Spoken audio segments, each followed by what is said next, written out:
BJP Modi ji ने इतने भीड़ में इतने देख के हमें पूछा कि अरे आप हमारे लिए इतना कष्ट क्यों उठा रहे हैं। That means a lot. हमने 4 घंटे से एक पैर पे खड़े रह के तब किया है मोदी जी को थैंक यू बोलने को। And once again thank you Modi ji. And जब हमने कहा thank you Modi ji for everything we do, he was thanking us instead for staying here in this cold. इतना अच्छा लगा उनसे मिलने. This kind of humility is so touching. It's so commendable.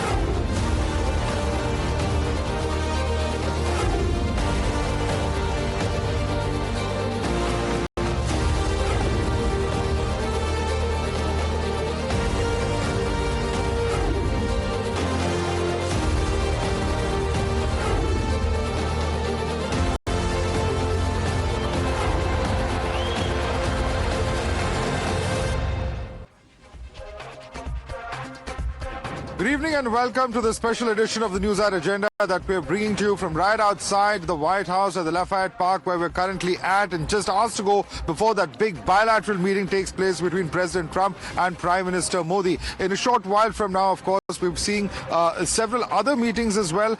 We've seen, of course, United States NSA, Michael Waltz, who's in fact been there, Elon Musk as well, in fact, meeting with PM Modi, and also at the same time Vivek Ramaswamy. And let's just quickly show you where the Blair House is, where the Prime Minister is currently staying. Behind me, of course, 200 meters away is the White House, and on my left, that's the Blair House where the Prime Minister currently is. So a very short ride that he'll actually have to take when he goes to the White House for that particular bilateral meeting. But let me quickly introduce our panel as well, who's joining us at this point of time. We have with us Michael Kugelman, who's Director of the South Asia Institute, Deputy, as well as Director of Indo-Pacific Program at the Wilson Center.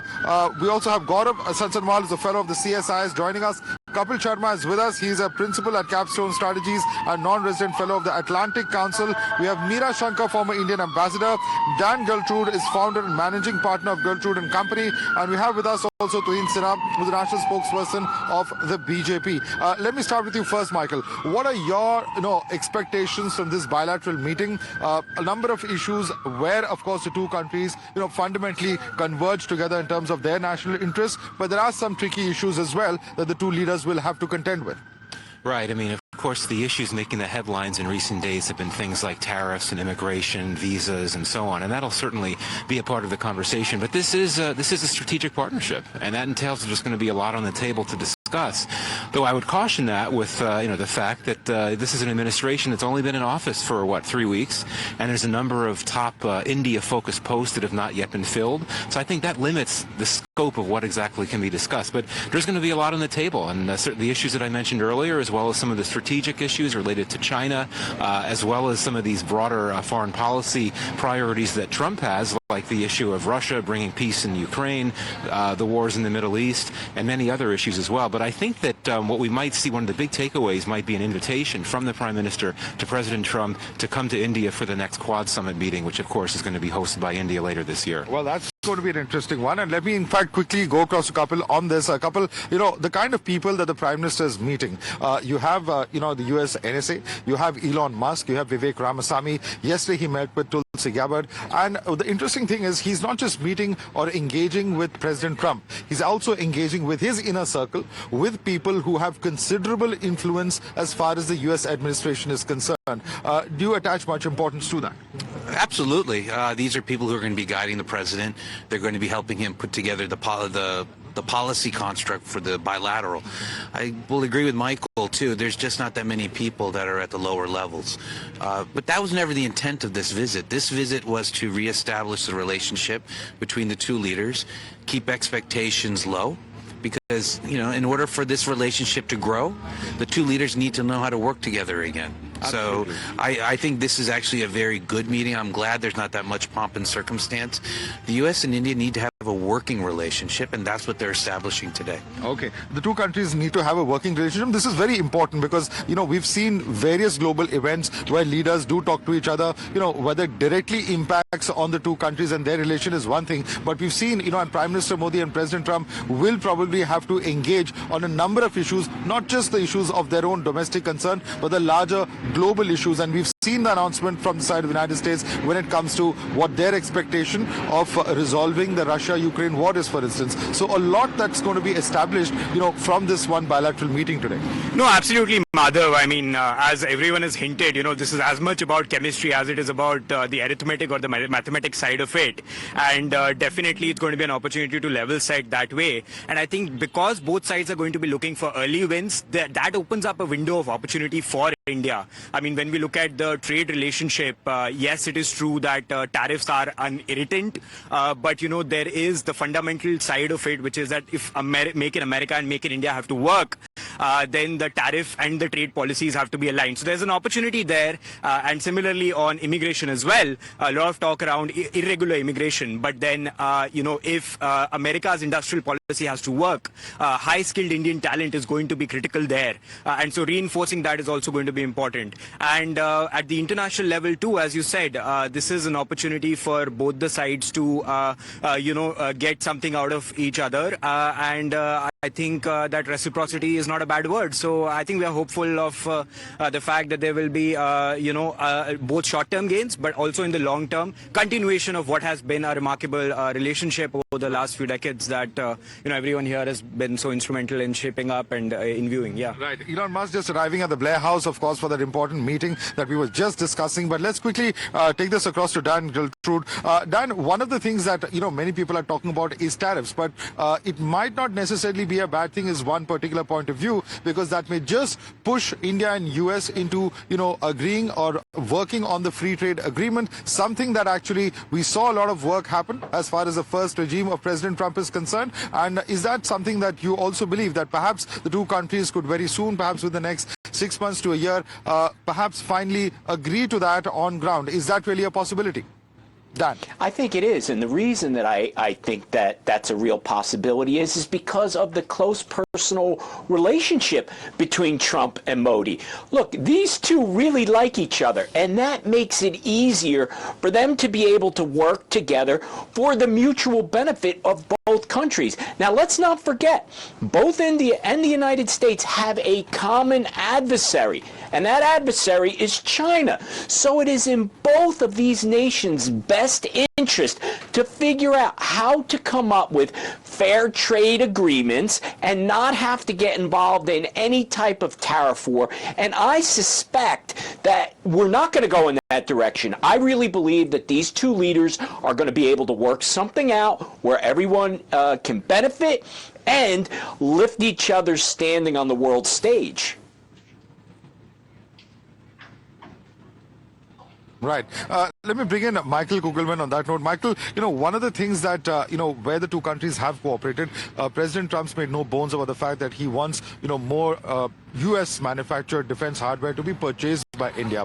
But you also see that potentially as an area where there could be cooperation, because one of the things from India's side that's an expectation is that there should be adequate transfer of technology. Do you think that, jointly co-producing a lot of, the defense equipment and defense hardware is something that's within the realm of something that can easily be achieved, given where we're standing?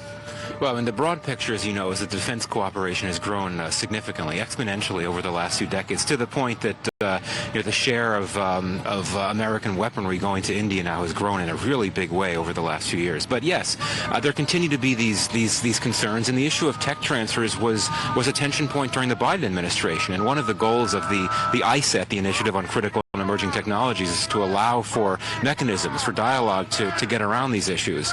It's unclear if the Trump administration would be interested in those types of strategic dialogues, and the president himself in the past has articulated views on export controls that have, I think, raised some concerns about prospects for U.S.-India tech transfers. But that said, I think there's a lot of potential here. I don't necessarily think this will be top of mind, top of agenda for this visit by Prime Minister Modi, but absolutely. I mean, you look at a number of talks on a number of issues, drones, other things that have been on the table for quite some time, and I think both sides would like to see an opportunity to finalize some of these things after a lot of negotiations over the years. But again, I think the focus in this meeting will be touching on a lot of different issues while not spending extensive amount of time on any one issue, just because, again, as Cap said before, these two leaders are trying to reassert their friendship, reassert the partnership, chart out some priorities for the coming 4 years, and I think that entails looking at a lot of different issues. Right.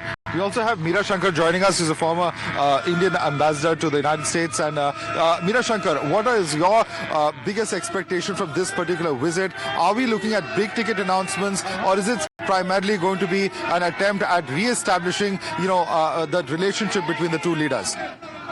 I think it's primarily going to be about re-establishing a connection between the two leaders, assessing, where the India-US strategic partnership stands today, and also looking at what the future trajectory could be. So in a sense, setting the pace for the next 4 years. Yes, there are aspects of Trump's agenda, particularly his Make America Great Again agenda, which involves putting tariffs on other countries in order to bring back jobs, manufacturing jobs to the United States, or other jobs to the United States, his agenda on deportation of illegal immigrants, and we really don't know how his approach will be to legal migration as well. So I think these are issues which rub up against other countries because, it's always something which can cause friction. But I think India would try to look at the broad picture and manage these potential areas of dissonance, if you will, in a way which enables it to steer the overall relationship and doesn't let them overwhelm the relationship. In terms of the Indian agenda, I think we have said we want to focus on defense and high technology, energy. I think these are the sectors where and of course, the legal movement of people under the H-1B visa program. These are areas of concern to India, and we will be certainly looking at them. And there are also areas for potential cooperation between the United States and India. India has bought equipment equipment is in the pipeline for about $20 billion worth. And you have major deals which were being discussed, like for the Predator drones, or now I think India is also looking at perhaps more maritime surveillance aircraft. Right. So there are opportunities in the defense sector, in the civil aviation sector, in energy as well. And I think that what we would like to do is... Energy is an important one. Let me quickly bring in fact, let me just come in there and bring in Kapil Sharma on that. Kapil Sharma, one of the expectations from the US side will be, we know the famous drill baby drill comment of President Trump, and obviously there's going to be markets for that. India is a huge, importer of energy. How important do you think that's going to be in terms of, ties between the two countries and what we can expect today in coming days? I think extremely important. In order for India to grow, to become the second largest economy by 2047, it needs energy. And right now, its current energy production is not good enough. And so it's going to have to rely on the United States, other allies like in the Gulf, Guyana, and energy. LNG will be a big part. I think we're going to see an announcement on small modular nuclear reactors and seeing some cooperation and collaboration there. And so I think energy is going to be a critical part of this whole thing. This is a transactional day. So I think both countries are going to figure out what they can do. So you'll see defense, you'll see energy, and I think you'll see some other talks. I don't think you're going to see anything move on immigration at all. So the focus will be defense and energy. Okay, let me bring in Dan Gertrude on that. Dan, do you believe that immigration is not going to be such an important issue as far as today's talks are concerned? That's the view that Kapil is sharing. Yeah, I don't think that immigration is going to be one of the major issues. I really believe what the focus here is going to be is the strategic economic plan between the two nations.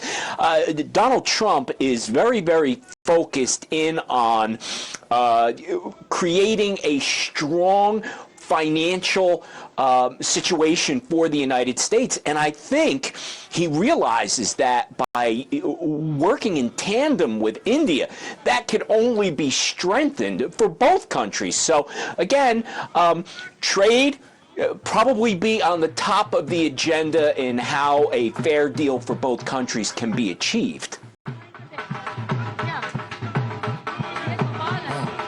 All right. And in fact, before I go across to Tuhin Sinha of the BJP, may I ask my cameraman to quickly pan and show you. These are members of the Indian American community who are gathered at the White House. The dhols are out, and in fact, all of them, celebratory mode to welcome Prime Minister Modi over here at the White House. In fact, several of them dancing as well to the tune of the dhol here at Lafayette Park, and that's a clear glimpse, a clear sign of the kind of excitement, particularly amongst the Indian American community as far as Prime Minister Modi and his visit to the United States is concerned. So a lot in terms of expectation, a lot in terms of announcements. And let's quickly see if we can speak to some of the people gathered over here.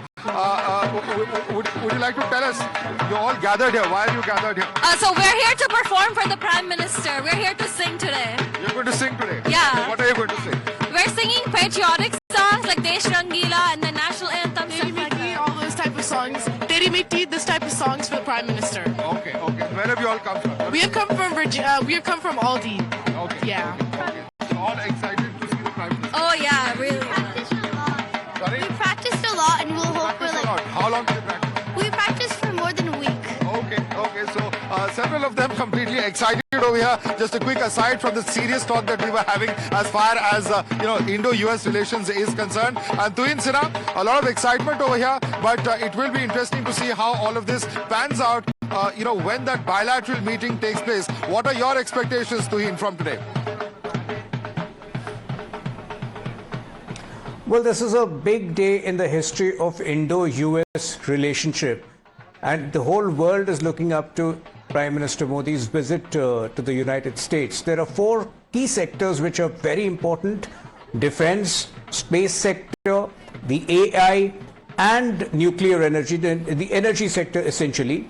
But apart from that, I think, both Prime Minister Modi and President Donald Trump have a zero tolerance towards woke, deep state actors and regime change enablers. And I think that is where a firm stand towards the and against the deep state, and a firm stand towards ulterior money which flows into regime change operations could also be visible. Going ahead, I think also on the issue of illegal migration, which is a challenge for both the US and for India, there should be some consensus. But I think it's a big day because both Prime Minister Modi and Donald Trump have had a great chemistry, and I think the first meeting between the two in Donald Trump's second term and Prime Minister Modi's third term is a good opportunity to reignite that connect. And once you have that rapport, obviously only good things happen. Okay. Let me bring in Gaurav on that. Gaurav, number of issues that we've been discussing. One of them, of course, is immigration. And of course, the most important aspect and concern for India's side is H-1B visas. We've heard different versions coming in from the current administration on this issue. While there are, of course, certain supporters, the MAGA supporters, of course, who are against it. We have those such as Elon Musk coming out to say that it's very important. It's in US's interest because their own tech companies actually require skilled workers, particularly from India, for that. No, absolutely, Madhav. I think you're right to point out that there are 2 different camps, and this is how it is at the beginning of a new administration. But I think we have to watch out for the fact that while the 2 leaders are meeting, and that's important, there are a number of bilaterals that Prime Minister Modi is expected to do with businesses. And so the argument that American industrial policy cannot really be effective without the presence of Indian talent, I think is a point that will be well made, and that is an area where we can hopefully begin to see an alignment to continue, because it's not, the 2 things are completely separate, and we should not let the visuals and the optics of irregular immigration come in the way of how we view long-term, high-skilled immigration policy in the United States. So we are hopeful, Madhav, that today will help. One of the things that President Trump talks about, and a very interesting one, is that he expects not just purchases from America that India will do, but he also expects investment coming in, from India to the United States. How realistic is that in terms of something that can be delivered? Is that perhaps asking for too much? Absolutely not. Indian companies have already invested millions and millions of dollars in the United States. They create a lot of jobs here in the United States. So creating jobs and moving forward, it's not a very bad expectation. I think what I would like to see a little bit more of, which would be beneficial about India and the United States, is a combination of SMEs working closer together. That's actually where the immigration part works out really well. If you have more movement of people, you have more medium and small businesses working together, which is a benefit. It will create jobs. Okay. Before I go across to our guests, we have Jessica also joining us from Voice of America. Jessica, I believe you were in the White House earlier today, and you have been briefed on what is the likely possibility of today's bilateral meeting. What are the big takeaways from what your sources are telling you? Jessica. So I think the big takeaways are that this is and continues to be a warm relationship. Something that Trump administration officials have been very clear about is that warm relationship between Modi and Trump will continue in Trump 2.0. But they also want to stress that they want to level the playing field when it comes to trade. They emphasize the use of the word fair. That really is in many ways a synonym for reciprocal. And so they are looking for reciprocity, as we already know from the tariff announcement and the tariff EO that should be signed in the next hour or so, that they are looking for reciprocity in tariffs with the Indian government. Having said that, they have presented a path to the Indian government to reduce the deficit, which stands at $46 billion.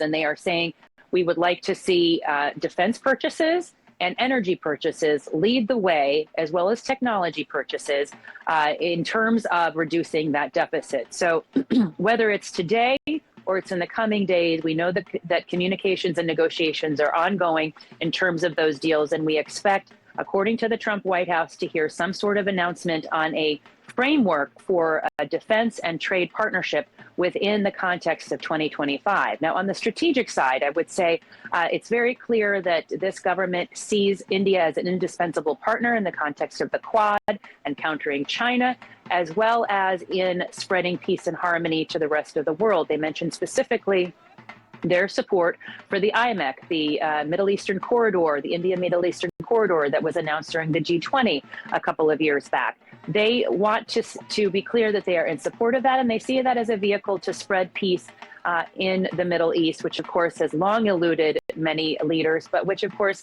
Trump 1.0 took amazing strides on through the Abraham Accords. So they want to leverage the IMEC to make good on the Abraham Accords, and it stands to reason that it would become part of the negotiations, even potentially in bringing an end to the Gaza war. Right. Let me bring in Meera Shankar on that. Meera Shankar, a lot that Jessica just spoke about in terms of the expectations. But, when it comes to issues of trade and tariff, there are certain expectations from the United States side to bring down the deficit. And clearly, of course, they've also shown how that can be done. Is this something that you think that India will find agreeable? Meera Shankar. I think these are areas where there are synergies between the two sides. India is the largest procurer of defense equipment from overseas, or the largest buyer. So clearly there are opportunities for India and the US to work together so that India can upgrade its defense capabilities. I think what I heard is that we are looking at perhaps buying some more maritime surveillance aircraft, maybe some missiles, maybe some drones. I mean, these are areas which are under discussion or could be under discussion. And then in the whole area of critical and emerging technologies, I think there is a new opportunity. I think the US may also need to look at easing some of its regulatory framework in this area because the last regulation that the Biden administration had passed did not put India in the list of countries which would have access to the most sophisticated computer chips for artificial intelligence and so on. So I think we could have a dialogue on easing the regulatory framework in the US, which constricts the ability of US companies to export to India. And of course, in the area of energy, there are going to be opportunities because we could buy more fossil fuel from the US. Renewables, Trump has gone back on promoting them. So that's out of the question now. But fossil fuels, certainly there is scope for India to buy more. Or that's a very important point. I want to bring in Michael Kugelman on that. Michael, the ICET that we saw signed in the previous regime, that's pretty important in terms of critical and emerging technologies. Do you expect, a bipartisan view and that carrying on, or perhaps being repackaged, rebranded in some way, and that collaboration continuing between India and US on that front? Absolutely, I think so. So long as it is depicted as a strategic initiative to counter China, I suspect that the Trump administration will be very much behind it. And, as you know, the Prime Minister met with the National Security Advisor Waltz here just some time ago, and I suspect that one of the big focuses of that meeting was for Prime Minister Modi to ensure that there was buy-in from Waltz for ISET, which is important because, as you know, ISET is meant to be directly managed by the National Security Advisors in both countries. So it's important that Waltz be on board, and I'm sure that he will be. But, this is ISET in both capitals has really been described as really one of the latest pillars for strategic partnership. And so I think there's a lot of expectations from the Indian side that it's going to continue to serve that purpose. And I think it will. But, going back to some of the things we mentioned earlier, some of Trump's prior views on things like export controls, the issue of the H-1B visa program, if that is curbed, that could clearly have implications for Indian tech workers in the U.S. But I think that on the whole, we should expect that initiative to continue. And I wouldn't be surprised if the joint statement following the summit today has mention of the ISET and the desire to continue to move forward with it. Right. One of the points that he just mentioned was the fact that the smaller reactors, etc., could actually become a reality. Now, in the budget, we've seen certain announcements that have been made by the government in that regard. We have seen also India say that it's, keen to change the legal architecture, which has been perhaps the biggest hurdle in terms of the liability, which is why since 2008, even though that was a landmark deal that was signed between India and US, we haven't seen much happen on ground. Is that all set to change? What's your view on that? No, Madhav, absolutely. Since 1970s, we have never seen nuclear energy so high on the agenda internationally.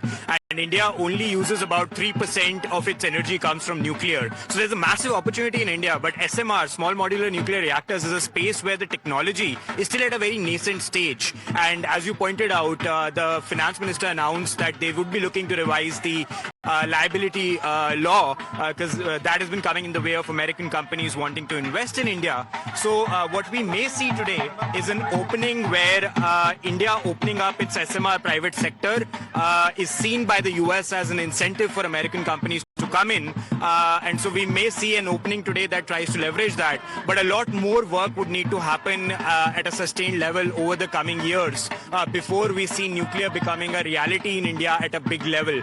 But anything that happens today would be a great start. All right. I'd like to thank all of you for joining us this evening. Michael Kugelman, Gaurav Sansadwal, Kapil Sharma, Meera Shankar, Dan Gertrude and Tuhin Sinha. All eyes on that important meeting that's just hours away from now. And we'll have to leave it there for the moment. But